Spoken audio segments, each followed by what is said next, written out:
नमस्कार साथियों, मैं अजय चारण एक बार फिर से आपका स्वागत करता हूं श्री कन्या क्लासेस के यूट्यूब चैनल पर। जैसा कि अपन पढ़ रहे थे महिलाएं बाल अपराध और इसके अपन ने 2 से 3 टॉपिक कंप्लीट कर लिए हैं और इसी श्रृंखला को आगे बढ़ाते हैं। एक नया जो टॉपिक है उसके आज शुरुआत अपन करते हैं। ठीक है, तो अब नया टॉपिक आज अपना है, उसको आप ध्यान से देखिए। छोटा टॉपिक है पर वही है, अपन देखते हैं क्वेश्चन की संभावना, एक क्वेश्चन की संभावना बनी हुई रहेगी। ठीक है, अब एक क्वेश्चन संभावना जैसे अपना सीधी सी बात है, मैंने हर बार आपको एक ही बात रिपीट की है कि छोटा सा सिलेबस है। अब छोटा सा सिलेबस है तो इसमें से अपने को यहीं से जो क्वेश्चन सब निकलेंगे, 10 क्वेश्चन का सवाल है, छोड़ नहीं सकते किसी भी टॉपिक को। अब ये जो अभी आज अपन करने जा रहे हैं छोटा सा टॉपिक है, छोटा टॉपिक है, पर उसमें से जो की पॉइंट्स है अपन जो अपने एक प्रकार से निकालना है, क्वेश्चन निकालना, वो मैं आपको अच्छे से बताऊंगा कौन सा क्वेश्चन जो अपने को इसमें से स्पेशल निकालना है। तो देखिए आप, आज अपना टॉपिक है स्त्री अशिष्ट रूप प्रतिषेध अधिनियम 1986। अब देखिए दोस्तों, सबसे पहले तो बार बार अपने ये जो टाइटल पढ़ रहे हैं, अधिनियम जितने भी अपने पास में आ रहे हैं उनमें अपने को एक चीज ध्यान रखनी है। क्या चीज ध्यान रखनी है? ये चीज जो लास्ट में अपनी सन आ रही है वो चीज अपने को खास तौर से ध्यान रखनी है। कैसे ध्यान रखनी है? क्योंकि देखो सीधी सी बात है, अपने जैसे मानो कोई सा भी टाइटल आ गया, कोई सा भी अधिनियम आ गया, तो अपने सबसे पहले तो डायरेक्टली क्वेश्चन ये बन जाएगा कि साहब फला फला अधिनियम है और इसकी सन बताइए, कब ये लागू हुआ, कब ये प्रभावी हुआ। तो कम से कम अपने को मैं बार बार जब लास्ट में सन लिख रहा हूं तो इसके ऊपर बार बार आपको फोकस करना है और स्पेशली सन आपको अच्छे से याद रखनी है। क्योंकि अगर मान लो सन याद नहीं रही तो हो सकता है कि अपना एक जो क्वेश्चन है वो सीधा सीधा गलत हो जाएगा। ठीक है, तो इसके लिए अपने को प्रत्येक अधिनियम की सन याद होनी चाहिए। तो आज अपना टॉपिक है स्त्री अशिष्ट रूप प्रतिषेध अधिनियम। समझिए इसको पहले क्या है, फिर इसके बाद हम विस्तार से इसके ऊपर चर्चा करते हैं। देखो इसमें बोल रहा है स्त्री अशिष्ट। अशिष्ट का मतलब क्या होता है? गलत। ठीक है, रूप मतलब उसका चित्रण। ठीक है, अगर मान लो अपन ने किसी स्त्री का गलत रूप, ठीक है, गलत रूप से आज से है कि आपने कोई ऐसा चित्रण प्रस्तुत कर दिया किसी महिला का जो एक प्रकार से समाज में देखने लायक नहीं है, या कह सकते हैं कि उससे उसकी गरिमा को ठेस पहुंची है, या कह सकते हैं उसकी इज्जत को ठेस पहुंची है, तो इस काम को अपन कहेंगे स्त्री अशिष्ट रूप प्रतिषेध अधिनियम। इसके लिए मतलब उसकी रोकथाम के लिए इस अधिनियम का निर्माण आपने किया गया। ठीक है, देखिए इसको समझते हैं अपने उदाहरण की सहायता से। जैसे कई बार आपने देखा होगा कि कुछ आपराधिक तत्वों के लोगों द्वारा क्या किया जाता है, किसी महिला की जैसे मान लो पोस्टर ले लिया, मतलब एक प्रकार से उसकी पिक ले ली, पहले फोटो ले ली, फोटो लेकर फिर क्या करते हैं आप इंटरनेट के आजकल फोटोशॉप के माध्यम से क्या करोगे, उसका जो है कहते हैं ना कि सिर अलग कर दिया और धड़ किसी और महिला का उसके साथ में लगा दिया। ठीक है, अब जैसे मान लो हो सकता है कि उसके अंदर आपने कुछ ऐसा चित्रण प्रस्तुत कर दिया, उसकी फोटो को मतलब एडिट करके कुछ इस प्रकार से बना दिया कि जिससे अगर वो महिला अगर मान लो उस फोटो को देखती है तो सीधा ही ये मान लो उसको बहुत ही मानसिक हानि पहुंचती है। दूसरा, अगर समाज के लोग जो हैं, ठीक है, समाज के लोग अगर मान लो इस पिक को देखेंगे तो उसके प्रति एक अलग गलत धारणा बना देंगे कि ये महिला तो ऐसी है। ठीक है, या मान लो फिर इसका एग्जांपल लेते हैं, यही मान लो फोटो खींच का पोस्टर बनवा दिया। ठीक है, पोस्टर पे कुछ गलत चीज लिखकर और आपने कहीं पे मान लो सोशल साइट्स पे पोस्ट कर दिया, या फिर कह सकते हैं कि आपने मान लो वहां कहीं पे चिपका दिया, कहीं पे सार्वजनिक स्तर पर फैला दिया उस पोस्टर को, तो उससे क्या हुआ, जो ये स्त्री थी इसकी गरिमा वो तो हानि पहुंची है, या कह सकते हैं कि इसकी तो इज्जत मार्केट में उछाल दिया आप लोगों ने। ठीक है, मतलब इस प्रकार का अगर मान लो किसी व्यक्ति ने कार्य किया है तो इस स्त्री की जो इज्जत थी वो तो मार्केट में उछल गई। ठीक है, उछल गई मतलब है कि उसकी जो समाज में एक छवि बनी हुई थी उस छवि को आपने ठेस पहुंचाई है, उसका छवि पूर्ण रूप से गलत हो गया। ठीक है, तो अब अपन इसको क्या करते हैं, देखते हैं इसमें आगे क्या प्रावधान दे रखे हैं। अपन ने इसके ऊपर जिक्र किया कि क्या था टाइटल। अब देखो इसमें प्रावधान क्या है वो देखिए। जैसे मान लो गलत चित्रण, या अपन कह सकते हैं कोई चित्र जो अश्लीलता को बढ़ावा देता है,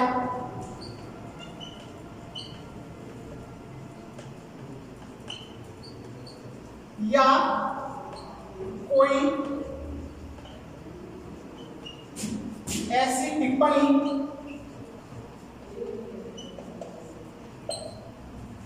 जिससे किसी महिला की सामाजिक छवि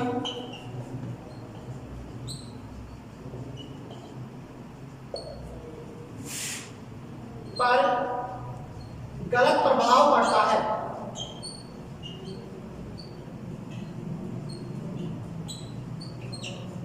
देख सकते हैं अब इसकी परिभाषा निकलकर अपने पास सामने आ गई सटीक रूप से कि गलत चित्रण।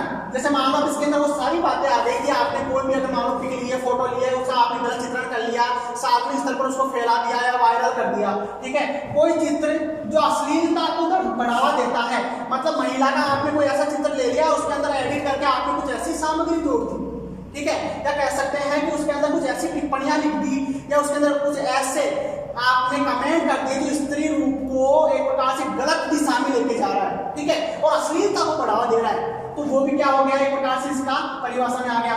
या कोई ऐसी टिप्पणी जिससे किसी महिला की सामाजिक छवि को नुकसान पहुंचता हो, उसकी छवि एक प्रकार से जो मार्केट में थी, या कह सकते हैं जो समाज में, समाज के लोगों के समझ, अपने परिवार रिश्तेदारों के समक्ष उस महिला की जो छवि थी उसको आपने बदनाम कर दिया, ठीक है। तो ये वाली जो बात आएगी वो आएगी स्त्री अशिष्ट रूप प्रतिषेध अधिनियम के अंतर्गत। संसद ने, अपनी भारतीय संसद ने 1986 के अंदर 1986 के अंदर एक अधिनियम पास करके इसके ऊपर रोक लगाई है कि अगर मान लो ऐसा होता है तो इसके ऊपर सख्त कार्रवाई की जाएगी और इसको साइबर क्राइम के अंतर्गत शामिल भी किया गया है। जैसे अपन आपने देखते हैं इंटरनेट के माध्यम से जितने भी अपराध होते हैं वो इसी श्रेणी के अपराध हैं, ठीक है। अब अपन इसकी बात करते हैं कि इसमें सजा का प्रावधान किस प्रकार का दिया हुआ है, कि क्या सजा है और कितनी कैद वगैरह, कितना जुर्माना वगैरह इसके अंदर दिया जाएगा अगर ऐसा व्यक्ति करता हुआ पाया जाता है, साबित उसके खिलाफ फिर अपराध हो जाता है, तो वो अपन एक बार इसके ऊपर चर्चा कर लेते हैं कि साहब इसमें सजा क्या रहेगी। देखो अब इसको सजा को भी दो पार्ट के अंदर बांट रखा है। अब बोलोगे आप सब दो पार्ट कैसे? दो पार्ट इस तरह से कि आपने, अगर आपको याद हो तो पहले भी अपने एक बार इसमें जिक्र कर सके कि वो ताकझाप वाला याद है 354C, जिसके अंदर अपने कहा था कि एक बार करेगा तो ये सजा, दोबारा फिर करेगा तो ये सजा, ठीक है। वही सारा सिस्टम अपन इसके अंदर देखेंगे। पहली बार अपराध किया तो क्या सजा रहेगी, दूसरी बार अपराध किया तो क्या सजा रहेगी। अब देखिए इसमें आपके आता है सजा पहली बार ऐसा अपराध करने पर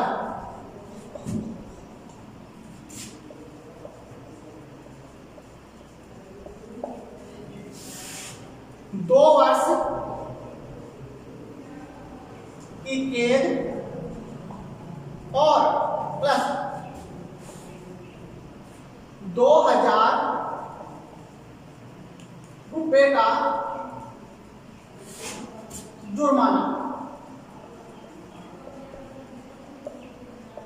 समझिए पहली बात को, पहली सजा को, कि पहली बार अगर ऐसा कोई अपराध करता है, ठीक है, तो इसमें 2 वर्ष की तो कैद होगी सीधी सीधी, ठीक है, 2 वर्ष की कैद और 2000 रुपए का जुर्माना उसके खिलाफ लगाया जाएगा। ये रही आपकी पहली बार की सजा। कि अगर मान लो पहली बार फर्स्ट टाइम उसका ऐसा अपराध सामने आता है न्यायालय के, तो उसको 2 वर्ष की कैद का प्रावधान किया हुआ है और 2000 रुपए का जुर्माना प्रावधान किया हुआ है। अब अपन बात करते हैं सेकेंड टाइम की। साहब दूसरी बार क्या होता है? दूसरी बार ऐसा अपराध करने पर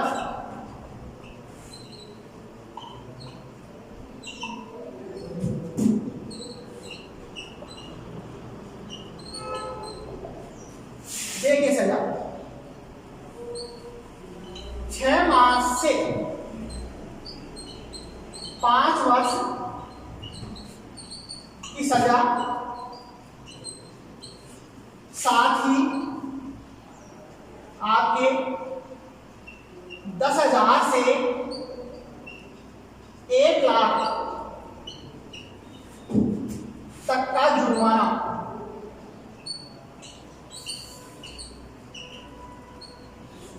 देखिए दोस्तों ये अपना कंप्लीट हो गया। इधर आपने सजा वाला प्रावधान जो है एक बार आप अच्छे से इसको समझ लीजिए क्योंकि मेन सजाओं की जो क्वेश्चन है वो भी अपने एक दो क्वेश्चन बनेंगे, और वो सजा कौन से अधिनियम से उठाई जा सकती है वो तो भी अपन कह नहीं सकते कंफर्म, बट ये जरूर है कि सजा का एक या दो क्वेश्चन जरूर सीधा सीधा बनेगा। अब देखो, स्त्री अशिष्ट रूप प्रतिषेध अधिनियम 1986 अपन पढ़ रहे हैं, इसके बारे में अपन चर्चा कर चुके कि क्या होता है। इसके बाद अपन आते हैं इसके सजा पर, इसकी सजा क्या रहेगी। सजा का मैंने आपको बताया कि सजा को इसके दो पार्ट्स के अंदर बांटा हुआ है। पहला कि पहली बार अगर अपराध करता है तो क्या होगा, और दूसरी बार अगर अपराध होता है तो क्या होगा। पहली बार में मैंने आपको बताया कि ऐसा अपराध करने में 2 वर्ष की सजा, प्रावधान 2000 रुपये जुर्माना। याद कैसे करेंगे, सीधी सी ट्रिक है, 2 + 2 याद रखो। पहली बार 2 वर्ष के 2000 का जुर्माना, 2 शब्द याद रखना है। इतना याद रख लोगे तो अपने आप ऑप्शन से टिक लगा दोगे, इतना तो माइंड काम करेगा कि 2 क्या आ रहा है। ठीक है, 2 वर्ष के 2000 का जुर्माना। अब आते हैं अपन दूसरी बार में कि अगर दूसरी बार ऐसा अपराध होता है तो उसमें क्या आएगा। इसमें आपका थोड़ा अलग है कि 6 माह से 5 वर्ष तक की सजा, 6 माह से 5 वर्ष तक की सजा न्यायालय के अधिकारी क्षेत्र पे आता है कि उसको कितने वर्ष की सजा मिलती है, प्लस 10,000 से 1 लाख तक का जुर्माना उसको दिया जा सकता है। कि वह डिपेंड करता है न्यायालय के अधिकार क्षेत्र पे कि उसको कितना जुर्माना उसके ऊपर लगाया गया है। अब देखिए, अपन इसके ऊपर ये तो अपन चर्चा कर चुके हैं, सजा वाली चर्चा कर चुके हैं। अब अपन क्या करते हैं इसके ऊपर कि इसकी शिकायत कहाँ की जा सकती है। मतलब अपन ने क्या कर लिया, स्त्री अशिष्ट प्रतिषेध अधिनियम का अपन ने क्या क्या पढ़ लिया, अपन इसकी परिभाषा पढ़ ली, इसकी सजा पढ़ ली। अब अपन पढ़ेंगे कि इसकी जो शिकायत है, अगर मान लो ऐसा होता है तो महिला शिकायत कहाँ पे करेगी। ठीक है, तो शिकायत करने के लिए जो कुछ जगहें दे रखी है, कुछ जगह चिन्हित कर रखी है कि वहां जाकर वो सुविधा एक प्रकार से महिला के लिए है कि वहां जाकर वह महिला शिकायत दर्ज करा सकती है। देखिए कौन कौन सी जगह है वो। पहले अगर अपन बात करें तो सबसे पहली बात है कि नजदीकी पुलिस स्टेशन,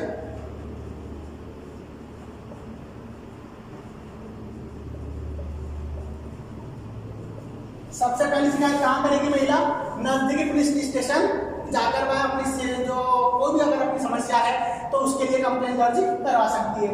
दूसरी अगर अपन जगह की बात करें साहब कहां पर जाएगी दोबारा, और तो दूसरा क्षेत्र अगर उसकी जगह है तो वो है जिला न्यायालय। ठीक है, कि दूसरी बात आप जिला न्यायालय में कर सकती है। तीसरी जगह कौन सी साहब, वो देखिए उपनिदेशक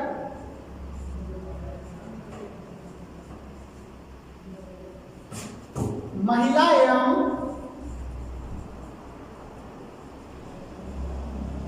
बाल विकास।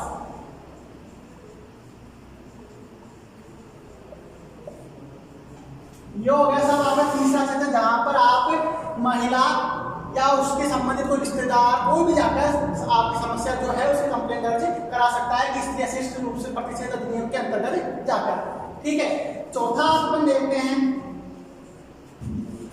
तहसील, जिला, राज्य विधिक सेवा प्राधिकरण से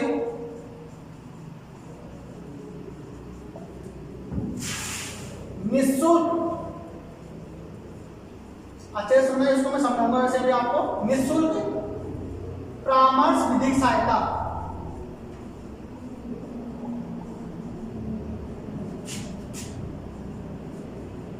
परामर्श विधिक सहायता प्राप्त की जा सकती है।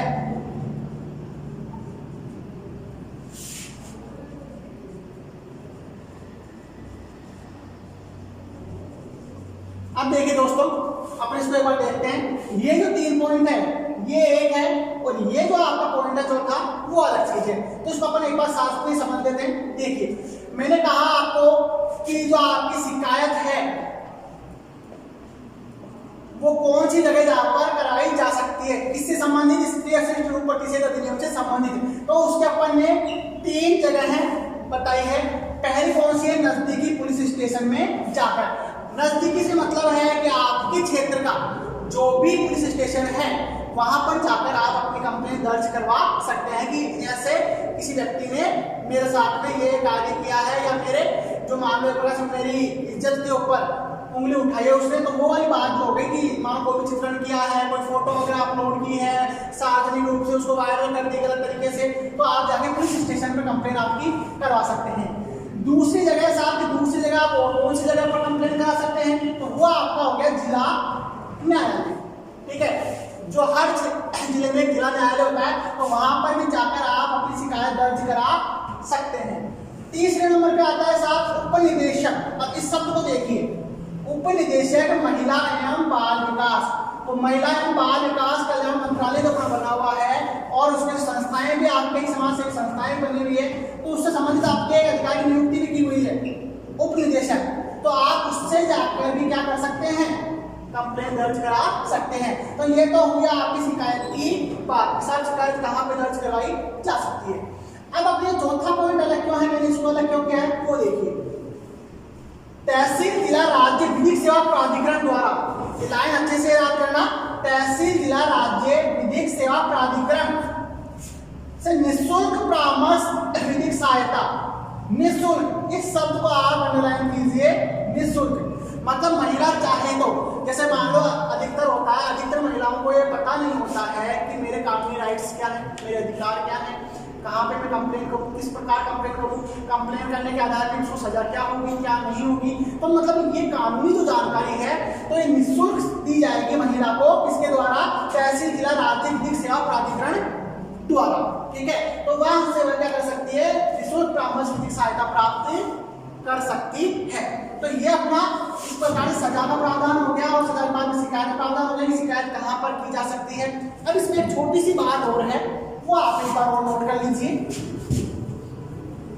कुछ ज्यादा खास नहीं है, हालांकि उससे क्वेश्चन बनने का चांस बिल्कुल कम है, फिर भी एक बार आप उसको देख लीजिए क्या है वो। देखिए साहब, महिला वह उसका कोई रिश्तेदार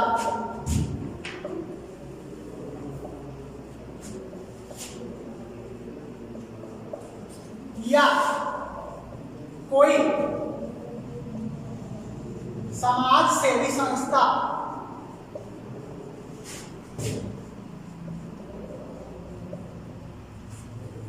सभी के द्वारा शिकायत दर्ज करवाई जा सकती है।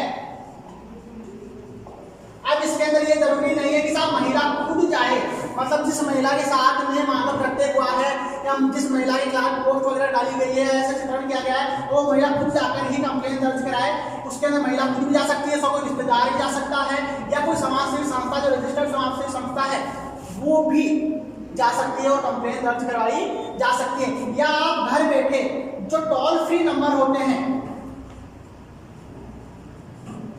टोल फ्री नंबर होते हैं, उनके ऊपर भी शिकायत दर्ज करवा सकते हैं। ठीक है, तो ये आपके हो गई पूरे टॉपिक की कंप्लीट बात कि अपन ने स्त्री अशिष्ट रूप प्रतिषेध अधिनियम 1986 कंप्लीट कर लिया है। ठीक है, तो ये जो अपना टॉपिक था एक प्रकार से सीधा सीधा 1 नंबर का बनता है। इसमें से क्वेश्चन ज्यादा आपको हाईलाइट कहाँ करना है, या तो सजा के ऊपर या अधिनियम की जो डेट है उस डेट को आपको अच्छे से सन को याद रखना है, यही इसके अंदर क्वेश्चन बनेगा। हाँ जी दोस्तों, अब अपन नेक्स्ट टॉपिक शुरू करते हैं अपना, जो कि अपना नया टॉपिक क्या है, सती प्रथा रोकथाम अधिनियम 1987। जैसा कि मैं बार बार आपको बोल रहा हूं कि कोई सा भी अधिनियम आए, मेन चीज किसको याद करनी है, सन को। क्यों? क्योंकि सीधा सीधा क्वेश्चन इसका बन चुका है। एक प्रकार से देखा जाए तो नॉर्मल जनरल नॉलेज के हिसाब से भी क्वेश्चन कई बार बन चुका, सती प्रथा रोकथाम अधिनियम को पारित हुआ। ठीक है, और अपने तो स्पेशली आ ही सकता है, तो अपने को अच्छे से याद रखना है 1987 में सती प्रथा रोकथाम अधिनियम यहाँ पे अपने भारतीय संसद द्वारा लागू किया गया था। ठीक है, अब अपन बात करते हैं पहले इसकी कि सब सती प्रथा होता क्या है। जैसा कि वैसे तो आप लोग सब जानते होंगे कि सती प्रथा क्या है, इससे शब्द से भली बात के रूप से सब परिचित है। सती प्रथा क्या है, ठीक है। अब देखो मैं समझाता हूँ आपको और इससे विस्तार से।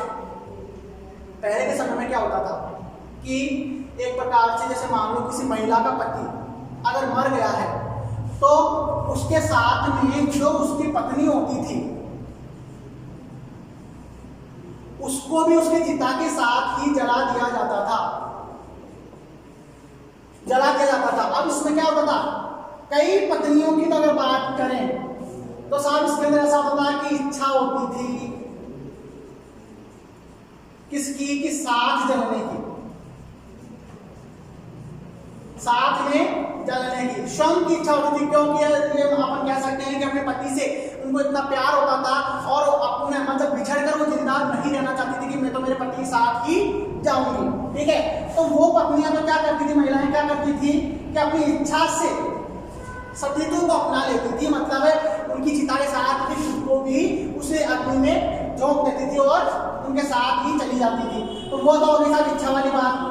बट कई बार ऐसा भी देखा गया कि धीरे धीरे जब हमारा कुछ महिलाओं ने उसको प्राचीन रूप में ऐसा रूप दिया कि स्वेच्छा से मानव सतीत्व को अपनाया, तो धीरे धीरे क्या हो गया, एक प्रकार से ट्रेंड बनता चला गया, एक प्रथा सी बन गई कि अगर मान लो किसी भी महिला का अगर पति उससे पहले मर जाता है, ठीक है, तो फिर क्या होगा साहब कि महिला को भी उसके साथ ही जाना पड़ेगा, उसकी चिता के पास में उसको भी लेटना ही पड़ेगा, उसको जिंदा ही, अब देखो कितना विवस्थ कार्य है, जिंदा ही उसको जलना पड़ेगा।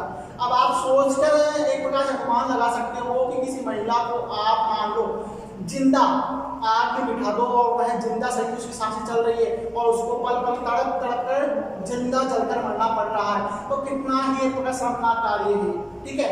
तो इस कार्य को रोकने के लिए ही भारतीय संसद में अपना यहाँ पे सती प्रथा रोकथाम अधिनियम 1987 लागू किया गया, ठीक है।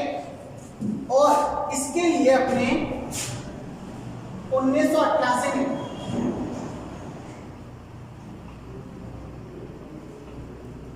लॉ ऑफ सती अधिनियम पारित किया गया, जिसके अंदर इसी चीज का क्या किया गया, विस्तार किया गया। इसी चीज का क्या किया गया, विस्तार किया गया कि आखिरकार ये सती प्रथा है, किस प्रकार से इसको अंदर क्या क्या बातें आती है, कौन कौन सी बातों को शामिल किया गया है। जैसे मान लो अपन बात करते हैं, अगर कोई विधवा महिला है तो इसी कानून का अपन विस्तार कर रहे हैं। जरूरी नहीं जलने वाली बात ही इसके अंदर शामिल रहेगी, सती वाली बात ही शामिल रहेगी। जैसे मान लो विधवा महिला है तो उसके लिए कई प्रकार के उसके खिलाफ अत्याचार किए जाते हैं समाज द्वारा, तो उन अत्याचारों के ऊपर रोक लगाने के लिए भी इसी अधिनियम को काम में लिया जाता है। अगर मान लो अत्याचार उस महिला विधवा महिला के ऊपर हो रहे हैं तो उनके खिलाफ जो एक प्रकार से रोकथाम है तो वो भी आपकी सती प्रथा अधिनियम के दौरान ही होगी। विधवा जो महिला है जिसका पति जिसके पति के एक प्रकार से मृत्यु हो चुकी है, तो मान लो उसको भी एक सामाजिक जीवन जीने का हक है। यह अधिनियम आपका ये कहता है सामाजिक जीवन जीने का,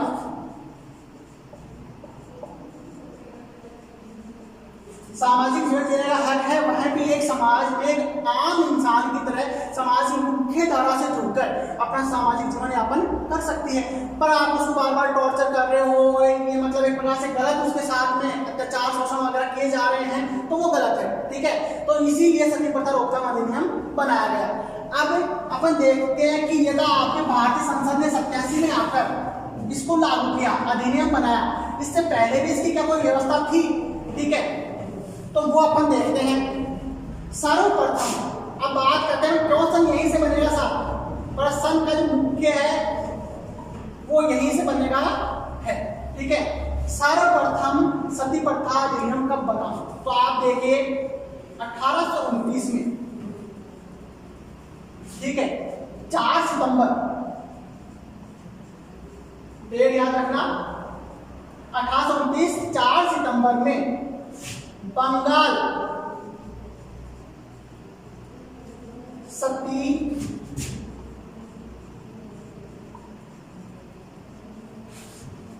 विनियम अधिनियम 1829 में किसके द्वारा? सर लॉर्ड विलियम बेंटिक के द्वारा। अब साहब बोलोगे ये कौन था? तो ये थे उस समय गवर्नर जनरल भारत के। ठीक है, कौन? Sir Lord William Bentinck. Question अपने नहीं से आ सकता है, मतलब मैं कह रहा हूँ ना, इस अधिनियम की मुख्य बातें यही है, वो छोड़ देना, कोई नहीं पूछेगा सती क्या होती है, सती प्रथा क्या होती है, कोई नहीं पूछेगा। ठीक है, मेन मुख्य बात इसके अंदर यही है, सर्वप्रथम सती प्रथा अधिनियम कब लागू हुआ था, वो चीज पूछी जा सकती है, वो हिस्ट्री से उठाई जा सकती है। तो कब हुआ था? 1829 में, 4 सितंबर 1829 में बंगाल सती नियम अधिनियम के द्वारा इसको रोक लगाई गई थी। किसके द्वारा लगाई गई थी ये पूछा जा सकता है। सर लॉर्ड विलियम बेंटिक द्वारा। कौन था? वहां का गवर्नर जनरल था। ठीक है, तो यह आपकी बात रही सती प्रथा रोकथाम अधिनियम की। ठीक है, तो ये प्रकार से हम कह सकते हैं कि आज अपन ने 2 अधिनियम जो एक प्रकार से कंप्लीट कर लिए हैं। और अब आप बताइएगा कमेंट करके कि आपके जो आज हमारे 2 अधिनियम हुए हैं, एक तो अपना हुआ है स्त्री अशिष्ट रूप प्रतिषेध अधिनियम 1987 और एक अपना हो गया आगे जस्ट जो अपना हुआ है कौन सा? सती प्रथा रोकथाम अधिनियम 1987। तो ये 2 अधिनियम जो अपने आज हुए महिला एवं बाल अपराध की श्रृंखला के अंदर, कमेंट बॉक्स में आप बताइए कितना आपको किस प्रकार समझ में आया और आपको इसका कितना फायदा मिल रहा है, आप इसके नोट्स बना रहे हैं या नहीं बना रहे हैं, वो भी आप कमेंट बॉक्स में बताएं। धन्यवाद।